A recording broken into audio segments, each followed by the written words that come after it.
अस्सलाम वालेकुम my YouTube family. उम्मीद करती हूँ कि आप सब लोग खैर खैरियत से होंगे। आज मैं आप लोगों के साथ एक ऐसे वीज़े की बारे में इंफॉर्मेशन शेयर करने जा रही हूँ, एक ऐसे कंट्री के बारे में बात करने जा रही हूँ कि यहाँ का वीज़ा मिलना बहुत ही आसान है और उसके बाद आप यहाँ के नेशनल भी इजीली हो सकते हैं और यहाँ से फिर आप बाकी कंट्रीज़ में भी मूव कर सकते हैं, क्योंकि ये एक शेंजन कंट्री है। आपको पता है शेंजन कंट्रीज़ में बहुत सारे ऐसे कंट्रीज़ आते हैं जिनमें फिर आप एक कंट्री का अगर आपको वीज़ा मिल जाता है या एक कंट्री की अगर आपको रेजिडेंट मिल जाती है तो उसके बाद आप इजीली बाकी कंट्रीज़ में मूव कर सकते हैं। मतलब बगैर वीज़े के आप एक मुल्क से दूसरे मुल्क में जा सकते हैं या किसी और मुल्क में जाके आप स्टे कर सकते हैं या वहाँ जाके आप जब काम करना चाहें आप काम कर सकते हैं। ठीक है, तो ये जी मैं आपको इस वीज़ा के बारे में बताऊं कि इसका जो वीज़ा प्रोसेस है वो बहुत ही फास्ट है, बहुत ईजीएस्ट है और इसमें कोई आइट्स की रिक्वायरमेंट नहीं है, कोई बैंक स्टेटमेंट आपको नहीं चाहिए, ना ही एज लिमिट की कोई रिक्वायरमेंट है। तो जी मैं इससे पहले कि डिटेल में जाऊँ, इस वीज़ा के बारे में आपसे डिटेल में बात करूँ, मेरी आपसे रिक्वेस्ट है प्लीज़ मेरे चैनल को सब्सक्राइब कर दें, लाइक कर दें और दोस्तों के साथ शेयर भी कर दें, क्योंकि आपके सब्सक्रिप्शन से ही मुझे मोटिवेशन मिलेगी और मैं आप लोगों के लिए अच्छी से अच्छी इन्फॉर्मेशन सर्च करूंगी और आपकी खिदमत में पेश करूंगी। अच्छा जी, आज का मैं किस कंट्री के बारे में बात कर रही हूँ? आज जी मैं बात करने जा रही हूँ पुर्तगाल के बारे में। ये एक यूरोप का कंट्री है, आपने पहले इसके बारे में ज़रूर सुना होगा। ये यूरोप का कंट्री है, इसका बॉर्डर स्पेन के साथ लगता है और ये शेंजन कंट्रीज़ में आता है। पुर्तगाल ने एक जॉब सीकर वीज़ा जो है वो अनाउंस किया है, जिसके ऊपर आप इजीली बड़े फास्ट वे से पुर्तगाल में एंटर कर सकते हैं। ये उनके इमिग्रेशन डिपार्टमेंट और गवर्नमेंट ने कंबाइन मिल के यानी ये एक ऐसा वीज़ा लॉन्च किया है कि जिससे जो लोग जो है ना वो जॉब इजीली फाइंड कर, जो लोग जॉब सर्च करने के लिए या काम करने के लिए इस कंट्री में जाना चाहते हैं, ये उन लोगों के लिए ये उन्होंने इस वाले वीज़ा की कैटेगरी को लॉन्च किया है। आप इस वीज़ा की बेस पे रेजिडेंसी भी अप्लाई कर सकते हैं। आपको सिंपली एक कॉन्ट्रैक्ट चाहिए होता है, आपको यूं ही वो जॉब का कॉन्ट्रैक्ट मिलता है। इसके बाद आप अपनी रेजिडेंसी अप्लाई कर सकते हैं और या आप अपनी फ़ाइल को लॉक करवा लेंगे वहाँ पे, तो उसके 2 साल के बाद आपको टीआरसी भी मिल जाएगी और अब आप अपनी फैमिली को भी वहाँ पर बुला सकते हैं। टीआरसी मतलब टेम्परेरी रेजिडेंस जो है ना वो आपको मिल जाएगी और उसके बाद आप अपनी फैमिली को भी पुर्तगाल में ले जा सकते हैं। अच्छा जी, इस वीज़ा के बारे में मैंने आपको पहले स्टार्ट में ही ये बता दिया है कि इसमें आपको आइट्स नहीं चाहिए है, बैंक स्टेटमेंट भी नहीं चाहिए है और आपकी एज की भी कोई लिमिट नहीं है कि भाई इतनी से इतनी एज तक ही आप सिर्फ कर सकते हैं, ऐसा इसमें कोई प्रॉब्लम नहीं है। ठीक है, और दूसरी बात यह है कि आपको कंसल्टेंट भी नहीं चाहिए, आपने किसी कंसल्टेंट के पास जाकर कोई पैसे नहीं देने, क्योंकि ये काम आपने ऑनलाइन ही करना है।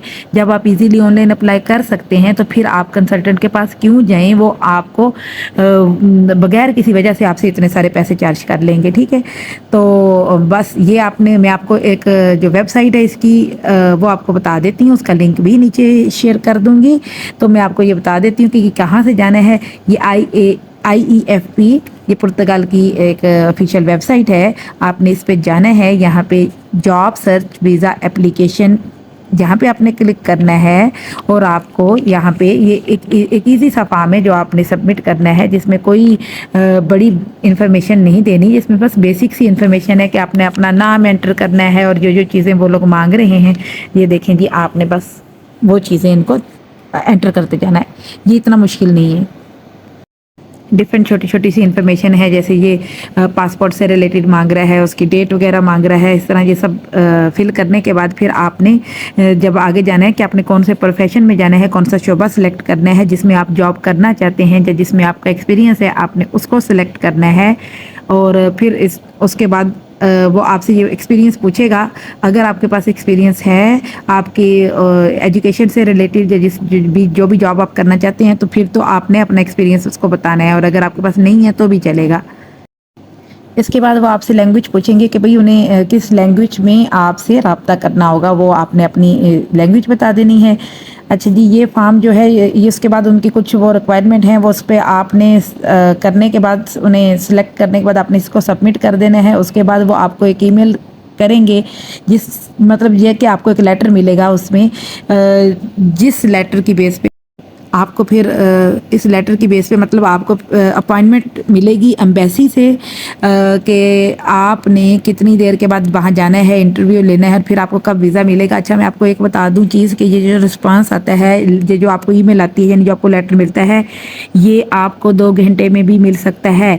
और अगर आप अपने होम कंट्री से बाहर हैं तो कभी ऐसा भी होता है कि आपको 40 मिनट में ही रिस्पांस आ जाए, 40 मिनट में भी आपको ये रिस्पांस आ जाता है, ठीक है। अच्छा, और वो जो लेटर आपको मिला है और उसके बाद आपने अपॉइंटमेंट लेनी है एम्बेसी से जाके, वो जो लेटर होता है वो 3 मंथ तक वैलिड होता है। इसके अंदर अंदर आपको अपॉइंटमेंट ले लेनी चाहिए।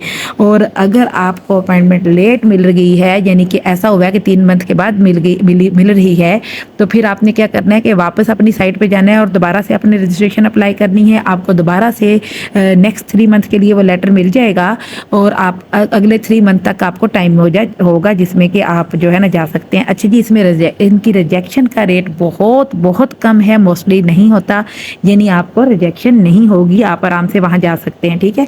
और मैंने आपको बताया जब आप एक दफ़ा वहाँ पहुँच गए तो ये मतलब आपने जब वहाँ पे जाके अपनी जॉब सर्च की है, आपको फ़िलहाल सपोज के 6 मंथ गुजर गए, आपको जॉब नहीं मिली, तो आप इसको एक्सटेंड करा के नेक्स्ट 6 मंथ तक भी करा सकते हैं, जिसके अंदर आप कोई ना कोई जॉब ढूंढ लेंगे और फिर उसके बाद आप अपनी फ़ाइल को लॉक करवा देंगे, तो बस फिर आपका मसला सॉल्व हो गया। अब आपने समझें कि आपने मुस्तकिल पुर्तगाल में रहना है, क्योंकि आपको इसके बाद रेजिडेंसी अप्लाई करेंगे और आपको रेजिडेंसी मिल जाएगी। अच्छा, मैं आपको डॉक्यूमेंटेशन बता दूं कि इसमें क्या क्या है। अच्छा जी, रेजिडेंसी मिलने के बाद आपको पता है, स्टार्ट में भी मैंने आपको बताया है कि ये जो है पुर्तगाल है, क्योंकि शेंजन कंट्री है, तो आप इसके इर्द गिर्द जितने भी कंट्री, इटली वगैरह, ये वो जर्मनी, इनमें आप जो है ना इजीली मूव कर सकते हैं, आप किसी भी और कंट्री में जा सकते हैं। मैं आपको डॉक्यूमेंटेशन बता दूं कि इसमें डॉक्यूमेंट आपको क्या क्या चाहिए होंगे। एक तो आपको पासपोर्ट साइज़ पिक्स चाहिए होंगी, दूसरा आपके पास पासपोर्ट होना चाहिए, ठीक है। फिर प्रूफ ऑफ आइडेंटिफिकेशन होना चाहिए, पुलिस सर्टिफिकेट होना चाहिए, यानी कि कोई आपका क्रिमिनल रिकॉर्ड तो नहीं है, आपको पता है ये इसलिए होता है। फिर एजुकेशनल जो आपके डॉक्यूमेंट्स हैं वो आपके पास होने चाहिए, आपके पास वेरीफाइड एजुकेशनल डॉक्यूमेंट होने चाहिए, और एक्सपीरियंस का भी आपके पास लेटर होना चाहिए अगर आपके पास एक्सपीरियंस है तो। अच्छा, प्रूफ ऑफ फंड्स होने चाहिए, मतलब ये है कि यानी आपके जो है ना बैंक में कितने पैसे पड़े होने चाहिए, वो इतने ज़्यादा तो नहीं है, 820 यूरो है, क्योंकि वहाँ की मतलब 820 यूरो वहाँ की जो है ना कम अज़ कम पुर्तगाल की जो है ना मिनिमम पे जो गवर्नमेंट ने अनाउंस की हुई है वो 820 यूरो है, तो इसलिए इसके इक्विवेलेंट तकरीबन 3 मंथ के पैसे आपके बैंक में, आपके अकाउंट में पड़े हुए होने चाहिए। 820 यूरो को आप मल्टीप्लाई कर लें 3 से, तो इतने पैसे आपके पास मौजूद होने चाहिए, ठीक है।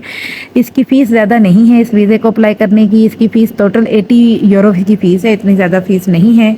तो बस मैंने इसके अलावा कोई मेरा नहीं ख्याल इन्फॉर्मेशन रह गई है, मैंने आपको बता दिया है कि अभी ये बड़ी ईजीली हो रहा है और बड़े आराम से लोग जा रहे हैं, कर रहे हैं, उनको अपॉइंटमेंट्स भी मिल रही हैं, लेटर भी आ रहे हैं, तो आप भी जल्दी से इसके ऊपर अप्लाई कर दें तो आप भी पुर्तगाल इजीली जा सकते हैं। इसके अलावा अगर कोई बात आपने पूछनी हो तो आप कमेंट सेक्शन में मुझसे पूछ सकते हैं, और आप अगर चाहते हैं किसी ख़ास कंट्री के बारे में जिसके बारे में आप चाहते हैं कि मैं आपको सर्च करके उसके बारे में इंफॉर्मेशन दूँ, तो इंशाल्लाह मैं वो भी आपको इसमें बताऊंगी।